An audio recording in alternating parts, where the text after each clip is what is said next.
Apparently, discovering you're the mistress at your husband's celebration dinner is not covered in any marriage handbook I've ever read. There I was, sitting across from Royce at the Riverside Grill in Austin. You know, that place where they serve deconstructed everything and charge you $40 for beets with foam on top, celebrating what I thought was his big consulting contract. My husband, bless his financially oblivious heart, was the kind of guy who bought wine because the bottle had a pretty label. He'd spent the last 3 weeks bragging about landing some major client and insisted we needed to celebrate properly. Properly apparently meant a restaurant where the waitstaff described each dish like they were narrating a nature documentary. I was halfway through pretending to understand what pan-seared scallops with cauliflower puree and microgreens actually meant when our server, a college-aged brunette with the kind of perky ponytail that suggested she actually enjoyed her job, slid a folded napkin into my hand while pouring water. The movement was so smooth, so deliberate, that I knew immediately this wasn't an accident. My curiosity has always been my strongest and most dangerous quality. I unfolded the napkin right there at the table. "I'm his wife of 7 years. You're the mistress." I read it out loud, because I'm the kind of person who doesn't do well with keeping poison in my mouth. The words just came out, clear and conversational, like I was reading the specials board. Royce went from smug and satisfied to the exact shade of the $18 mashed potatoes on the menu. You know that specific color of panic? Where all the blood drains from someone's face so fast you can practically hear it rushing south? That was my husband. His fork clattered against his plate. His mouth opened and closed like a particularly confused goldfish. "Blythe," he started, but I held up one finger. The universal signal for shut up. I'm processing. I looked at our server, expecting some kind of explanation. Maybe an apology for delivering someone's weird prank. Instead, she just pointed toward the kitchen entrance with the kind of knowing smile that suggested she'd been paid very well for this particular delivery. That's when Petra walked out. Not from the kitchen staff area, not wearing an apron. She emerged from the actual kitchen entrance like she owned the place, wearing dark jeans, a cream-colored blouse, and the kind of confidence that comes from knowing you're about to ruin someone's entire evening. Her blonde hair was pulled back in one of those effortlessly perfect ponytails that takes 20 minutes and 3 YouTube tutorials to achieve. She was pretty in that wholesome girl-next-door way that makes you trust someone immediately. And on her left hand, catching the restaurant's ambient lighting like it was specifically designed to mock me, was a wedding ring. Not just any wedding ring. The exact same design as mine. Same vintage setting, same small diamond cluster, same yellow gold band. Royce made a sound like a dying animal. Petra stopped at our table, pulled out the empty chair, because of course there was an empty chair. Royce had told me his business partner might join us late, and sat down with the casual ease of someone who'd done this 1,000 times before. "Hi," she said, looking directly at me with eyes that were doing complicated math behind a friendly exterior.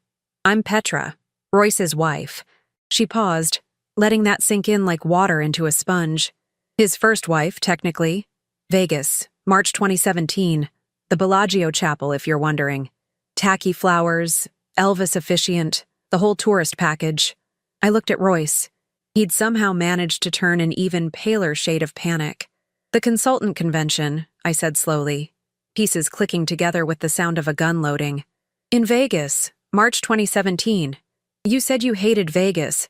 You said you'd never go back because the city gave you migraines." "It does give me migraines," he said weakly, like that was the important detail to defend right now.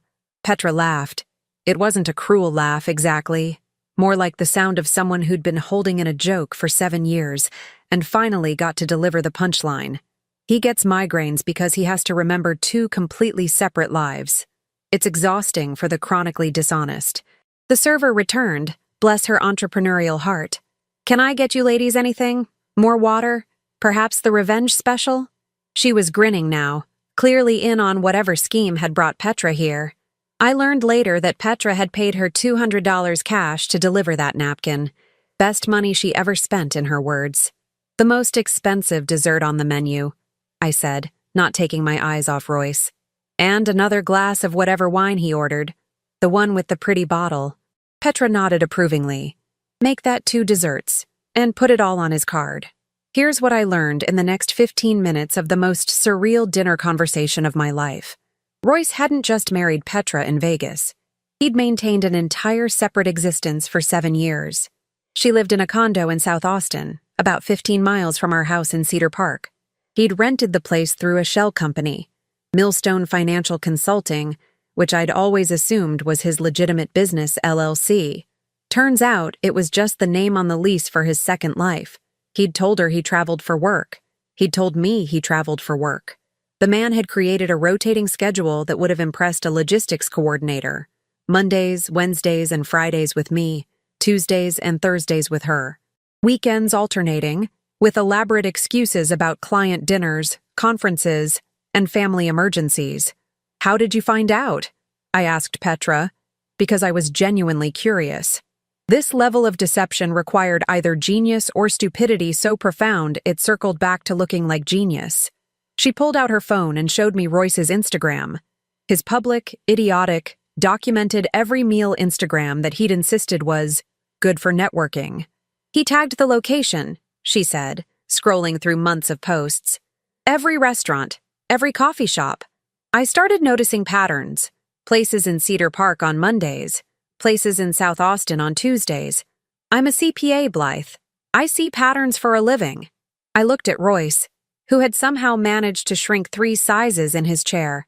You posted our entire life on social media while maintaining a secret second marriage. I didn't think she followed me, he whispered.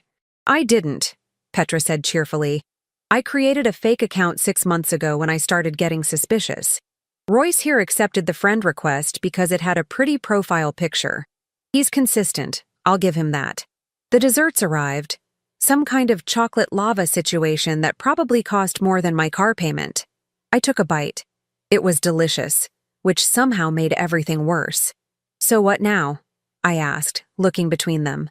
Because I'm betting you didn't orchestrate this public confrontation just to say hello. Petra's smile sharpened into something with edges. Now? Now we talk about what comes next. Because Royce here has made some very interesting financial decisions over the years, and I've been documenting every single one. She pulled out a tablet from her bag, because of course she came prepared, and turned it toward me. This is 7 years of bank statements, property records, tax returns, and credit card receipts. Bigamy is a felony in Texas, in case you were wondering. But the financial fraud? She tapped the screen. That's where things get really interesting. I looked at the numbers, then looked at them again, then looked at Royce, who was now the color of wet cement. You were supposed to be saving for our future, I said quietly. I was, he stammered. I mean, I did, you funded 2 entire households and somehow convinced both of us you were financially responsible. Petra leaned back in her chair. Here's what I'm proposing. You and I team up. We use everything I've collected, and trust me, I've collected everything, and we take him for every single thing he's worth. Then we split it 50-50, equal partners in the dissolution of Royce's comfortable little dual existence. I should have been angry. I should have been devastated. I should have thrown wine in his face and stormed out like every scorned woman in every movie ever made. Instead, I looked at this woman who'd spent 7 years married to the same man I'd spent 6 years married to, and I felt something unexpected. Respect. I'd just inherited my grandmother's house in San Marcos, I said slowly. I was planning to put it in both our names next week. Petra's eyes lit up. Please tell me you haven't signed anything yet. Not a single document. She extended her hand across the table. Then I think we're going to be very good friends, Blythe. I shook it. Her grip was firm, professional, the handshake of someone who meant business. Royce made another small animal sound. Can I at least explain? He tried. Petra and I looked at each other, then back at him in perfect synchronization.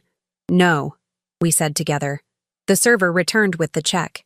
Royce's hand shook as he signed it. That was 3 months ago.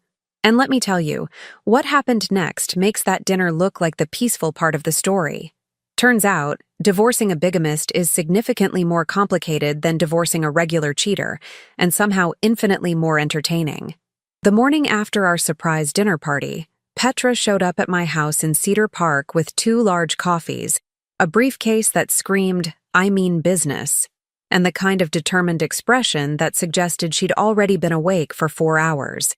It was Saturday, which meant Royce was supposed to be at a client golf tournament, but was actually probably having a complete nervous breakdown somewhere. "Nice place," Petra said, walking through my living room like she was conducting a property inspection, which I realized she kind of was. "He told me you two rented, said you couldn't afford to buy because of your student loans." I blinked. I paid off my student loans 3 years ago. "He told me we couldn't buy because he was investing heavily in the business." She snorted. It was an elegant snort, somehow. "He told me he couldn't help with my condo down payment back when we were first married, because he was helping his sister through rehab. I've been paying the mortgage entirely on my own for 7 years. He doesn't have a sister. I know that now." We sat at my kitchen table, the one I'd bought at a Cedar Park estate sale and refinished myself while Royce was traveling, and Petra opened her briefcase. Inside was the kind of organized documentation that makes prosecutors weep with joy. Color-coded folders, highlighted bank statements, a literal spreadsheet titled Royce's Web of Lies with multiple tabs. "You made a spreadsheet," I said, genuinely impressed. "I'm a CPA. I make spreadsheets about my spreadsheets." She pulled out the first folder. "Let's start with the basics. Community property laws in Texas mean anything acquired during marriage is split 50-50. Except Royce technically has 2 community property situations happening simultaneously, which, legally speaking, is a dumpster fire wrapped in a train wreck." Over the next 2 hours, Petra walked me through 7 years of financial gymnastics that would have impressed Cirque du Soleil. Royce had been essentially running a Ponzi scheme with his own life. He'd taken out credit cards in both marriages, using income from Millstone Financial Consulting, which was actually just him shuffling money between accounts and calling it consulting fees, to pay minimums on everything while living like he had double the income he actually possessed. "He's been robbing Peter to pay Paula," Petra said. "Except Peter and Paula are both us, and we're both married to the same idiot. The real kicker? My grandmother's house. The beautiful 3-bedroom Craftsman in San Marcos with the wraparound porch and the oak tree in the front yard that was probably older than Texas itself. Market value, $450,000. Mortgage, 0. I'd inherited it free and clear 2 months ago. He's been asking about it constantly," I said, the pieces clicking together with sickening clarity. "Wanted to know about the deed, the property taxes, whether I'd talked to a lawyer about transfer paperwork." Petra's expression went from sympathetic to predatory. "Let me guess. He suggested putting it in both your names for tax purposes or estate planning." He used both those phrases in the same conversation. "Of course he did." She made a note on her tablet. "He was probably planning to leverage it for a loan, use that money to dig himself out of the credit card hole, and leave both of us holding the bag when everything collapsed." My coffee had gone cold. I drank it anyway, needing something to do with my hands that wasn't throwing kitchen appliances. "How did you figure all this out? This is investigation-level documentation." She smiled, and it was the smile of someone who'd spent 6 months planning the perfect revenge. "About a year ago, I noticed some charges on our joint credit card. Nothing huge. Coffee from a Starbucks in Cedar Park, gas from a station near the Domain, lunch at a Torchy's Tacos location we'd never been to together. I started tracking them. That's incredibly thorough. That's incredibly paranoid is what my therapist called it. Until I proved I was right, and then she called it adaptive hypervigilance." Petra pulled out her phone and showed me a map with pins dropped all over Austin. Red pins for locations she could verify Royce was at with her. Blue pins for locations she couldn't verify. The blue pins clustered around Cedar Park like a particularly damning constellation. "I hired a private investigator in January," she continued. "Cost me $3,000 I didn't really have. But watching him follow Royce to this address?" She gestured around my kitchen. "Worth every penny. The investigator got photos of him kissing you goodbye in the driveway, playing with your neighbor's dog, loading groceries, living an entire separate domestic life." I remembered that. January. Royce had been weird that month, paranoid about cars following him, constantly checking his rearview mirror. I'd thought he was stressed about work. Turns out he was stressed about being tailed by someone documenting his federal crime. "Why did you wait until now?" I asked. "You've known for months." Petra's expression shifted into something calculating. "Because I needed to know what assets existed before I made a move. If I'd confronted him in January, he would have had time to hide money, transfer assets, create more shell companies. I needed a complete financial picture, and I needed to know about you. You investigated me?" "Extensively. Sorry, but not sorry." She didn't look remotely apologetic. "I needed to know if you were complicit or another victim. Your social media made it pretty clear you had no idea. Nobody posts that enthusiastically about their amazing husband if they know he's got a whole other wife across town." My face heated with embarrassment. I'd been that person, the one with the hashtags, the anniversary posts, the blessed to have this man captions that now felt like evidence of my own stupidity preserved forever on Instagram. "Don't," Petra said, reading my expression. "I did the same thing. I've got 5 years of Facebook posts calling him my soulmate. We can cringe together later. Right now we weaponize." She pulled out another folder. This one was labeled Legal Strategy in her precise handwriting. "Texas Penal Code, Section 2501, she began, sounding like a prosecutor at trial. "Bigamy, it's a felony. 3rd degree specifically. 2 to 10 years in prison, up to $10,000 in fine. But here's where it gets interesting. We can also pursue civil suits for fraud, intentional infliction of emotional distress, and breach of fiduciary duty." Breach of fiduciary duty? Spouses owe each other fiduciary duties in Texas. Loyalty, good faith, fair dealing. Royce violated every single one with both of us, which means we can go after him for damages beyond just the divorce settlement. I was starting to understand why Petra had wanted to meet. This wasn't just about splitting assets. This was about systematic destruction. "I already contacted a lawyer," she continued. "Juniper Hayes, out of downtown Austin. She specializes in complex divorce cases and nearly fell out of her chair when I explained the situation. She's meeting with both of us Tuesday morning, 9 o'clock. Her exact words were, 'This is either going to be a career-making case or a total disaster, and I'm here for it either way.'" "Ah, what about Royce? Does he know you're here?" Petra's smile could have cut glass. "Oh, he knows. He showed up at my condo last night at 11, crying and trying to explain. I recorded the whole conversation on my phone. Texas is a one-party consent state, thank you very much. And he admitted to everything. Both marriages, the financial manipulation, even the fake business. It's all documented." "What did you do?" "I told him I was calling the police and reporting him for bigamy. He literally fell to his knees and begged me not to, offered me money we don't have, promised he'd fix everything. It was pathetic in a way that would have been sad if I wasn't so angry I could have spit nails." "Did you call the police?" She paused, and her expression shifted into something more strategic. "Not yet, because here's the thing. If we file criminal charges now, he goes to jail and we get nothing. He can't work from prison, can't pay settlements, can't transfer assets. But if we leverage the threat of criminal charges during divorce negotiations, we have all the power." I stared at this woman who I'd known for less than 24 hours and felt something close to awe. "You've thought of everything. I've had 6 months and a rage that could power a small city. Yes, I've thought of everything." She closed the briefcase with a decisive snap. "So here's my proposal. We file for divorce simultaneously. Both of us, same day, same lawyer if possible. We pursue maximum damages in civil court. We use the threat of criminal prosecution to force a settlement that leaves him with exactly as much as he deserves, which is approximately nothing. And then," she paused for dramatic effect, "we take our settlements and do something useful with them." "Like what?" "Like start a business together, or a podcast, or literally anything that turns this nightmare into something profitable, because revenge is good, but revenge that pays the mortgage is better."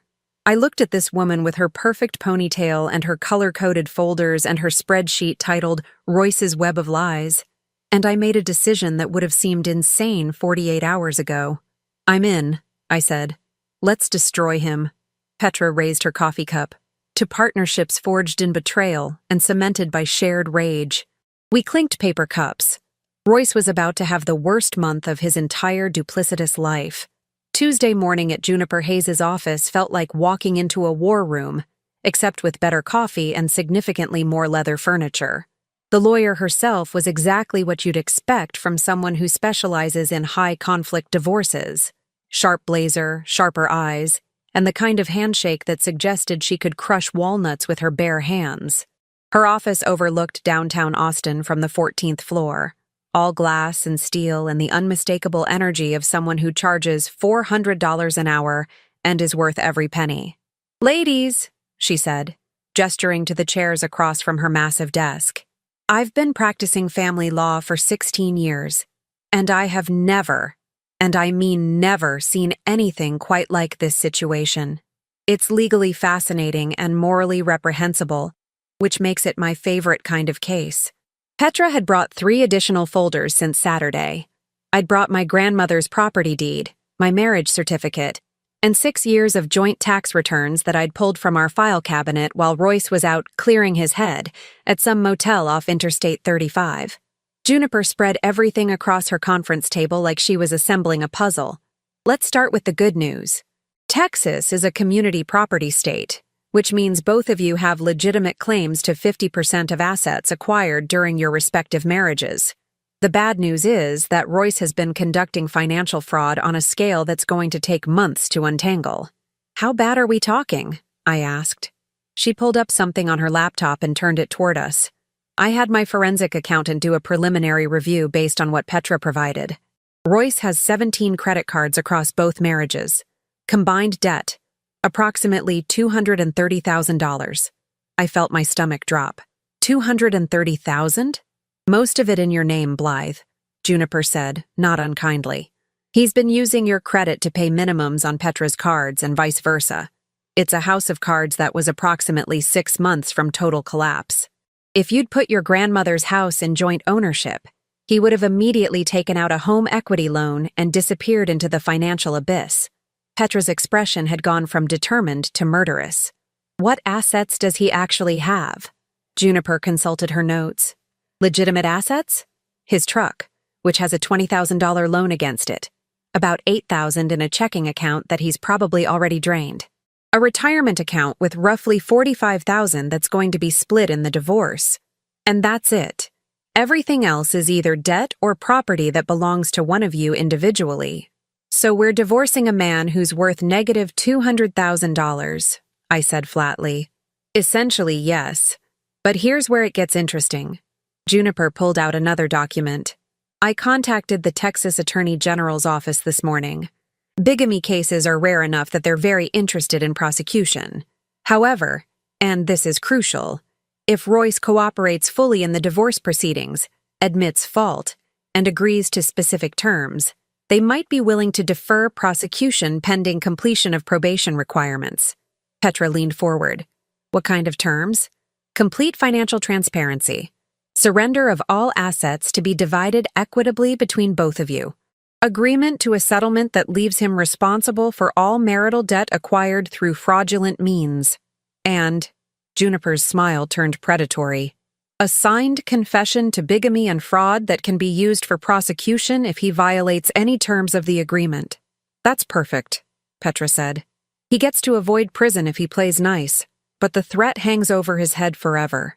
Exactly. It gives us maximum leverage. Juniper turned to me. Your grandmother's house is your separate property, inherited before you could have put it in joint ownership.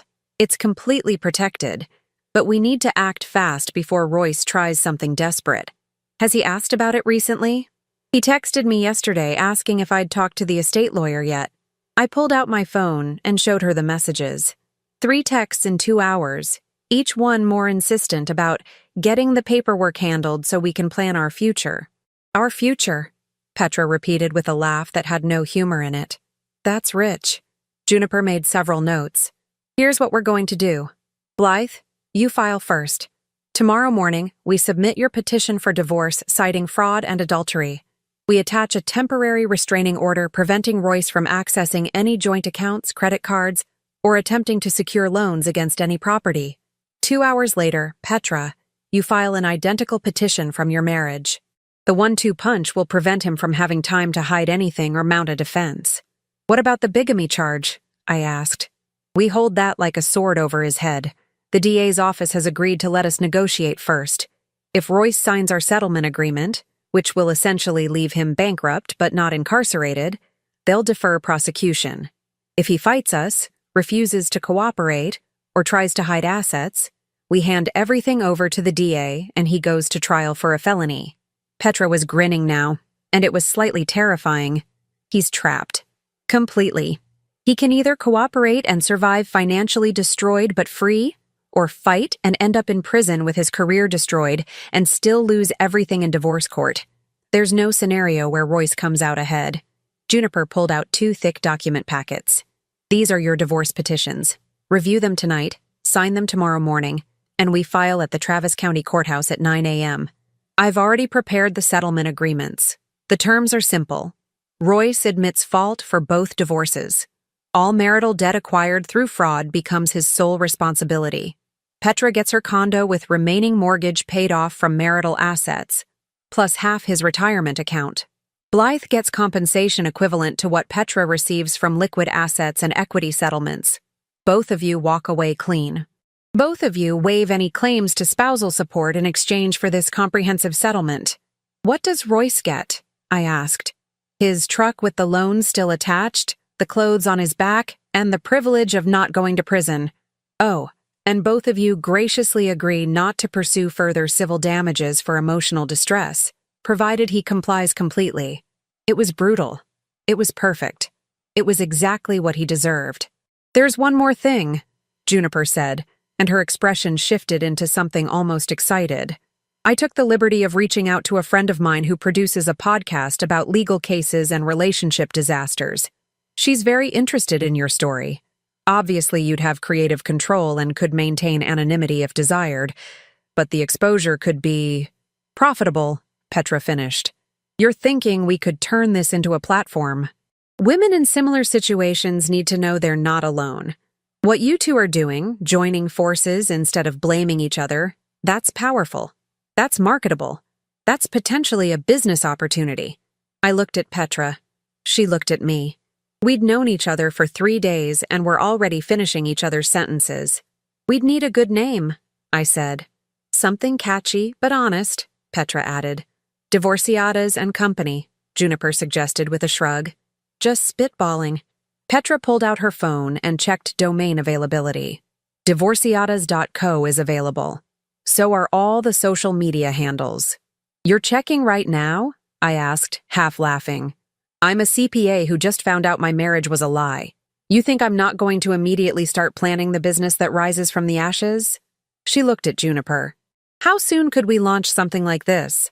After the divorces are finalized, which with Royce's cooperation could be as fast as 90 days. You'd want everything legally settled before going public. Juniper made another note. But you could start planning now. Content strategy, branding, potential partnerships with divorce attorneys and financial advisors who could sponsor the platform. My head was spinning. 72 hours ago, I was married to a man I thought I knew. Now I was planning a business venture with his other wife, based on the spectacular destruction of his entire life. This is insane, I said. This is brilliant, Petra corrected. We take the worst thing that ever happened to both of us and turn it into something that helps other women avoid the same fate. We get paid to tell our story, help people, and build something that's actually ours, not his. Ours. Juniper stood, extending her hand to both of us. I'll see you ladies tomorrow morning at 8:30 to sign the final paperwork. In the meantime, do not speak to Royce directly. All communication goes through me. If he shows up at your homes, you call the police. If he tries to access joint accounts after we file the restraining orders, he'll be in contempt of court. He has no moves left. We left her office feeling like we'd just planned a military campaign. Which, in a way, we had. Petra drove me back to Cedar Park in her sensible Honda Accord that smelled like vanilla air freshener and organizational success. You okay? She asked as we pulled up to my house. I think so. It's weird how fast everything changes. Saturday morning I was married. Now I'm planning a podcast with my husband's other wife. Technically, you're still married until the papers are filed. You've got about 18 more hours of being Mrs. whatever his last name is. Though I hear you kept your grandmother's name anyway. Garrett. Always kept it. Said it was for professional reasons, but honestly, I just liked my name better than his. Petra laughed. See? You've been planning your exit strategy subconsciously for years. My phone buzzed. Text from Royce. Can we please talk? I can explain everything. I love you. I showed it to Petra. She snorted. He sent me the same text word for word 20 minutes ago. He's not even customizing his apologies. Lazy to the end. Mediocre in all things, including deception. She put the car in park. Get some sleep. Tomorrow we burn his life down legally and paperwork him into oblivion. Paperwork him into oblivion. That's poetry. That's Texas civil procedure, baby. I went inside, locked the door, and looked around my house. My space that had felt shared, but was actually just mine all along. Tomorrow, it would be officially mine in every legal sense. That night, alone in my house, I finally let myself fall apart. 20 minutes of ugly crying into my grandmother's quilt that still smelled faintly of her lavender sachets. Snotty, rage-filled sobbing that came from somewhere deep and primal. Then I washed my face, made coffee, and got back to planning Royce's destruction. And Royce? Royce was about to learn what happens when you underestimate two women with spreadsheets, lawyers, and absolutely nothing left to lose. Wednesday morning at 8:45, Petra and I walked into the Travis County Courthouse like we were heading to brunch, except instead of mimosas, we were carrying divorce petitions that would detonate Royce's entire existence. Juniper met us at the filing office with two paralegal assistants, and the kind of efficient energy that comes from knowing you're about to win. Ladies, ready to make history? Ready to make him history, Petra corrected. We signed everything. Pages and pages of legal documents that essentially translated to, Royce messed up catastrophically, and here are the consequences. The clerk processing our filings kept glancing between the two petitions with increasingly wide eyes, until finally she looked up at Juniper and said, "Are these both for the same respondent?" "They are indeed," Juniper said cheerfully. "Bigamy case. First one I've filed in Travis County in 8 years. The clerk's expression shifted from confused to delighted. "Oh, this is going to make everyone's day in the back office. We live for this kind of drama." "Glad we could provide entertainment," I said. Blythe's petition filed at 9:03 a.m. Petra's filed at 11:15 a.m., exactly as planned. The temporary restraining orders went into effect immediately, freezing every joint account, credit card, and line of credit Royce had access to. By noon, his financial life had been surgically dismantled. Juniper had arranged for a process server to deliver both sets of papers simultaneously at 1 p.m. at the insurance office where Royce actually worked. Because yes, he had a legitimate job this entire time, he just also had a completely illegitimate second life running parallel to it. She'd specifically chosen his workplace for maximum humiliation. The process server, a woman named Cleo, who'd been doing this for 15 years and had seen everything, called Juniper at 1:30 with a report that made even our stone-faced lawyer laugh out loud. "He was in a meeting with his boss when I walked in," Cleo said, her voice crackling through the speakerphone in Juniper's office where Petra and I had camped out to wait for updates. I asked for Royce, confirmed his identity, and handed him both sets of papers at the same time. Both divorce petitions. He looked at them, looked at me, and I swear his face went through 5 different colors before settling on something like raw fish. "What did he say?" Petra asked, leaning toward the speaker. "He said, and I quote, 'This can't be legal.' I told him it was very legal, and he'd been served in accordance with Texas family law. Then his boss asked what was happening, and I, because I'm required to state the nature of the documents, said, 'Divorce papers from 2 separate wives.' The room went completely silent. You could have heard a pin drop in the next county. I covered my mouth to keep from laughing out loud. Petra had no such restraint and was openly cackling. "His boss asked him to step into the hallway," Cleo continued. I left after that, but through the glass I could see Royce trying to explain while his boss's expression went from confused to horrified to absolutely done with this situation. I'd bet money he's unemployed by end of day. She won that bet. Royce was placed on immediate administrative leave at 2:30 p.m. By Friday morning, the termination was official, something about ethical violations, moral character clauses, and the company's reputation being incompatible with employees actively being divorced by two wives simultaneously. By 4 p.m. Wednesday, Royce had called Juniper's office 17 times. She didn't answer. Policy was that all communication went through attorneys, and his attorney, some overworked public defender type he'd scrambled to retain, was apparently as overwhelmed as Royce was. At 6 p.m., Royce showed up at Petra's condo. She'd anticipated this and had already filed for an emergency protective order that afternoon. 2 police officers arrived 6 minutes after she called, found Royce sitting in his truck in the parking lot, just trying to talk to his wife, and informed him that he was now violating a court order. They didn't arrest him, just gave him a warning and told him any further contact would result in immediate jail time. He tried my house next. I'd gotten the same protective order. Same result, different officers, same warning about jail time if he tried again. By Thursday morning, Royce's lawyer had called Juniper to discuss settlement terms. Translation: Royce had approximately 0 fight left in him and wanted to surrender as quickly as possible to avoid criminal prosecution. The settlement conference happened Friday afternoon in Juniper's office. Royce showed up looking like he'd aged 10 years in 4 days. Unshaven, rumpled suit. The kind of desperate energy that comes from watching your entire life collapse in real time. His lawyer looked equally exhausted. Petra and I sat on one side of the conference table. Royce sat on the other, unable to make eye contact with either of us. Juniper laid out the terms with the emotional inflection of someone reading a grocery list. "Mr. Finch," she began, her voice crisp and professional. "These are the terms. You accept full responsibility for all marital debt acquired through fraudulent means, totaling $230,000. Mrs. Petra Finch receives her South Austin condo with remaining mortgage balance paid off from marital assets and title transferred entirely to her name, plus $22,500 from your retirement account. Ms.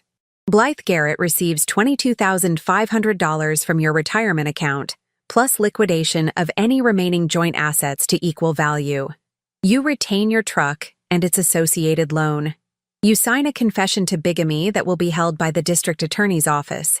If you comply with all terms, prosecution is deferred pending 5 years probation. If you violate any terms, prosecution proceeds immediately. You have 24 hours to accept or reject." Royce's lawyer leaned over and whispered something to him. Royce shook his head, whispered back. They had a brief, hushed argument that we could all hear anyway, because the man had no poker face and the walls were glass. Finally, Royce looked up. "What if I don't sign?" Juniper smiled. It wasn't a nice smile. "Then both divorces proceed to full litigation, which will cost you money you don't have for lawyers you can't afford. The DA files criminal charges immediately. You go to trial for felony bigamy, and if convicted, which you will be since you've already confessed on tape, you serve 2 to 10 years in prison. When you get out, you'll still owe the debt, still lose the assets, and still be divorced. Except now you're also a convicted felon with no job prospects and a decade of your life gone. Those are your options." The fight went out of him like air from a punctured tire. "Can I at least explain why I did it?" "No," Petra and I said simultaneously. His lawyer put a hand on his arm. "Mr. Finch, I strongly advise you to accept these terms. They're incredibly generous considering the circumstances." Royce signed everything. The property transfers, the debt assumption, the confession, the agreement not to contact either of us outside of legal proceedings. His hand shook the entire time, and I felt absolutely nothing watching him do it. No sympathy, no regret, not even satisfaction, really. Just the calm certainty that this was exactly what should happen. "One more thing," Juniper said as Royce was gathering the copies of everything he'd just signed. Both Mrs. Finch and Ms. Garrett have agreed not to pursue further civil damages for emotional distress, fraud, or intentional infliction of harm. However, this agreement is contingent on your continued compliance. If you speak to the media, post about this situation on social media, or attempt to contact either woman outside proper legal channels, this protection is void, and they can pursue damages up to $500,000 each. Are we clear? Crystal, Royce mumbled. He left with his lawyer, and the door closing behind them felt like the end of a chapter I was genuinely thrilled to finish. Petra high-fived me across the table. We did it. We really did. Juniper pulled out a bottle of sparkling cider from her mini-fridge. Real champagne would have been inappropriate in a law office, but symbolism still mattered. To the most satisfying case I've handled in years. And to your new business venture, whatever it becomes. We toasted with paper cups, and through the window I could see downtown Austin spreading out below us, full of possibilities that had nothing to do with Royce Finch, and everything to do with what Petra and I were going to build from the wreckage. The divorces were finalized 93 days later. Both of them, same day, same judge who'd apparently enjoyed the novelty of the case enough to specifically request it be on her docket. Petra got her condo with the mortgage paid off and her settlement. I got my settlement and kept my grandmother's house completely untouched. Royce got $230,000 in debt, a truck he couldn't afford to maintain, and the privilege of not going to prison. His mother called me once, 3 weeks after everything finalized, asking if there was any way to work things out, because Royce made mistakes, but he's still a good person. I told her good people don't commit felonies and hung up. Petra told me later that his mother called her too with the same script. We'd both had the same response. Last I heard through the social media grapevine, Royce was working at a call center in Round Rock and living in his mother's spare bedroom. His truck got repossessed 4 months after the divorce. The debt collectors are apparently still finding him. Meanwhile, Petra and I launched Divorciadas and Company 6 months after everything finalized. Started as a podcast documenting our story, evolved into a full platform offering resources for people navigating divorce, financial recovery, and rebuilding after betrayal. We partner with divorce attorneys, financial advisors, and therapists across Texas. We've had 300,000 downloads in the first year and attracted sponsors from law firms who see the value in reaching people who need their services. We're not rich, but we're stable. We're not bitter, but we're honest.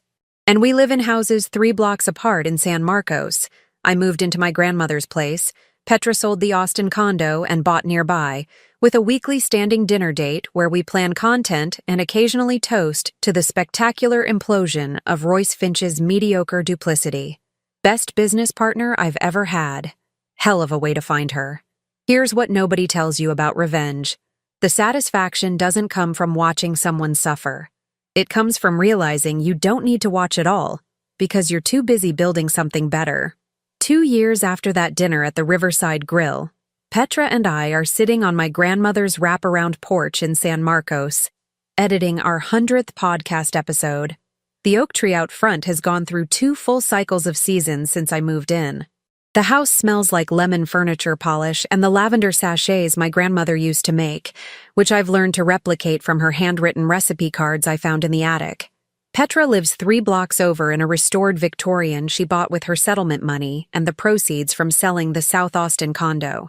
She's got a home office with a view of the San Marcos River, and a golden retriever named Audit who she adopted 6 months after we launched the podcast. He thinks every visitor is there specifically to adore him. We record from my dining room because the acoustics are better, and because my coffee is superior. These are facts. Divorciadas and Company has grown beyond anything we imagined that Saturday morning in my Cedar Park kitchen with our color-coded folders and shared rage.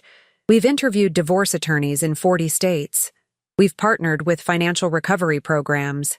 We've created resource guides for people navigating everything from bigamy to basic betrayal. Our most downloaded episode, When Your Marriage Was Actually a Crime, a Legal Guide, has been streamed 400,000 times. We make enough from sponsorships and partnerships that we both work from home full-time now. Petra left her CPA job 6 months ago. I never went back to the marketing position I'd held while married to Royce. Turns out, Weaponizing your worst experience into a thriving business is surprisingly fulfilling and significantly more profitable than anything either of us did before. People ask us all the time if we hate Royce. The answer is simpler and somehow more devastating than they expect. We don't think about him enough to hate him. Last we heard, and we only hear through the occasional mutual acquaintance who doesn't know when to stop talking, Royce is still working at that call center in Round Rock. Still living with his mother, still buried under debt that'll take him decades to clear. His Instagram account, which used to document every meal and accomplishment, hasn't been updated in 2 years. The last post before everything imploded was a photo of an expensive dinner he couldn't afford, tagged at the Riverside Grill, with a caption about celebrating success. The comments are still there. Petra and I don't look, but we know they exist. Digital evidence of the moment before everything fell apart. It's not satisfying in a dramatic way. There's no public humiliation, no explosive downfall, no movie-worthy destruction. Just the quiet, mundane consequence of a man who tried to live 2 lives and ended up with none. He's not suffering spectacularly. He's just existing in the reality he created, which happens to be significantly smaller and sadder than either of the realities he stole from us. Meanwhile, Petra and I have built something that actually matters.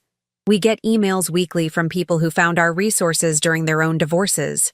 Women who discovered second families, hidden debt, financial fraud, men whose wives disappeared with their savings, people who felt alone in situations so bizarre they thought no one would believe them. We believe them. We help them. We've created a network of legal and financial professionals who specialize in complex divorce cases. We've turned our disaster into a roadmap for other people to navigate their own. The irony isn't lost on us that Royce's deception created the circumstances for us to do the most meaningful work of our lives. Petra jokes that we should send him a fruit basket. I suggest a thank you card that just says, "Thanks for being terrible. It really worked out for us." We never send either, obviously, but the jokes help. What we learned, what we try to convey in every episode, every interview, every resource guide, is that betrayal doesn't have to define you. It can refine you if you let it. Not in some toxic positivity, everything happens for a reason way, but in the practical sense that adversity either breaks you or teaches you exactly how strong you actually are. Petra and I got lucky. We found each other instead of turning on each other. We had the resources and support to fight back legally instead of emotionally. We transformed rage into revenue and betrayal into business. Not everyone gets that opportunity, which is precisely why we're committed to creating those opportunities for others. My grandmother's house has become more than just where I live. It's become the headquarters for something bigger than my marriage ever was. The dining room where we record doubles as a meeting space for the divorce support group we host twice monthly. The guest bedroom is now an office with filing cabinets full of resource materials and legal templates we've created. The porch where I'm sitting right now has hosted strategy sessions, celebration dinners, and more than a few therapeutic crying sessions when people first reach out to us. Petra's pulling up the analytics for our latest episode. "We hit 10,000 downloads in the first 48 hours, she says, grinning at her laptop screen. "That's a record for us." "Which episode was it?" "The one about red flags in joint finances. Apparently, people really want to know how to spot when their spouse is funding a secret second life. Can't imagine why that topic resonates." She laughs, closing her laptop. "You know what the best part is? We're actually helping people. Like, measurably helping them avoid what happened to us. That's not just revenge. That's preventive medicine. Revenge would have been ruining Royce publicly. This is better. This is building something he could never take away because he was never part of it." "Exactly." Petra raises her coffee mug. "To marriages that end and businesses that don't." I clink my mug against hers. Through the oak tree's branches, I can see the street where Petra will walk home later, past houses full of people living their own complicated lives, making their own mistakes, hopefully learning from them before they require legal intervention and podcast documentation. Royce gave us the worst betrayal of our lives. We turned it into the best partnership either of us has ever had. That's not forgiveness. That's just good business.